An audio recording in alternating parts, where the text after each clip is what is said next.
I was a pretty dang dumb kid. Like, I mean, I just was. Of course, Jake, we all knew that. I mean, it's pretty obvious, Jake. I mean, I did some really stupid things. And one of those things was the day I chose to go on a swing set and break my arm. But it wasn't just any break. It was actually a pretty bad one. It hurt. Like, it hurt really bad. I broke my left arm, and it was right around my forearm. And I actually went to the doctor, and they had to separate the bone and then put it back together. It was a complicated procedure. And for some reason, my parents were actually in the room watching the procedure. My dad said he almost threw up. But the real funny part is how it happened, how stupid I was when it actually happened. So just like any other summer day, I went out to the backyard. We had a swing set at the time, and I wanted to go swing back and forth. For some odd reason, us kids find the motion of going back and forth just super fun. Yay! Woo! But I wanted to go super high today. That sounded wrong. I didn't want to get high.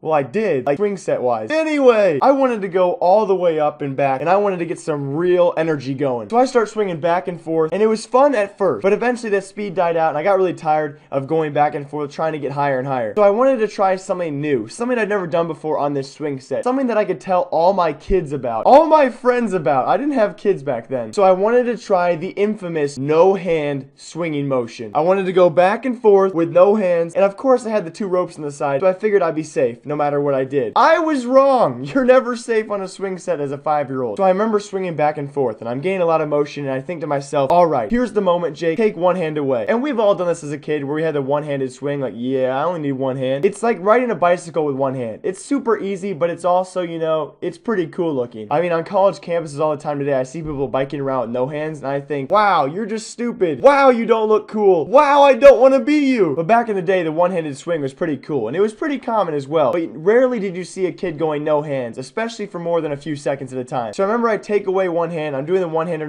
just fine. I'm pro at this, okay? I've been doing one-handers for a long time. I'm really good with one hand. That sounds gross. So there we are. We're swinging away with one hand on, one hand off. And I think to myself, this is the moment. Here we go. And right away, I'm thinking, okay, here we go. Woo! Yeah, we got this. How you doing? And then, just like that, in an instant, I am off. I remember falling backwards and doing a little flip. So I fell backwards, but I landed forwards. So I flipped over a full time, if that makes sense at all. I fell backwards, and my face again ended up being, so this is hard to explain. I did a full somersault. My head was then facing the house, and I was completely under the swing set. And I noticed a different feeling in my body. My body had gone not so much numb, but just it felt like dead weight. Everything did, and I was kind of in shock. As a kid, this is my first experience with this kind of thing, and so I had no idea what was going on. I remember looking over at my right arm. Let's see if I can do this right. I remember looking over at my right arm, and I saw a daddy long leg spider crawling on it. So I started crying. Immediately, I started crying, and I started spitting. Hey, get off me! Get off me! And so I actually ended up drooling all over my right arm to get this daddy long leg off me. And I look over to my left arm, and there's a little spot, and blood is coming out. But I don't really realize anything's broken at this point. So as a kid, your first instinct, of course, when you fall, is to get right back up. So a few seconds after getting this daddy long leg off my right arm, I started moving, and I couldn't lift my left arm. And at this point, I started panicking. My body's shutting down! Oh my gosh, I can't move! So as a kid, you're thinking, I am going to die. I'm going to lie on the ground, a daddy long leg on my right arm, my left arm numb, and I'm going to die. And so immediately I start crying. I start like just yelling. Mom, help, anybody. But I'm in a neighborhood where we have a decently sized large backyard, and our swing set's all the way in the back of the yard. So anyone who's gonna hear me, probably gonna be a neighbor, but even then, all of our neighbors have deep, long backyards too. So I'm a good 50 yards away from my house, and even farther away from the neighbor's house. So no one's gonna hear this kid yelling, where I think I'm yelling to the top of my lungs. It probably sounded like this. Help me, yeah, help, I'm swinging, help.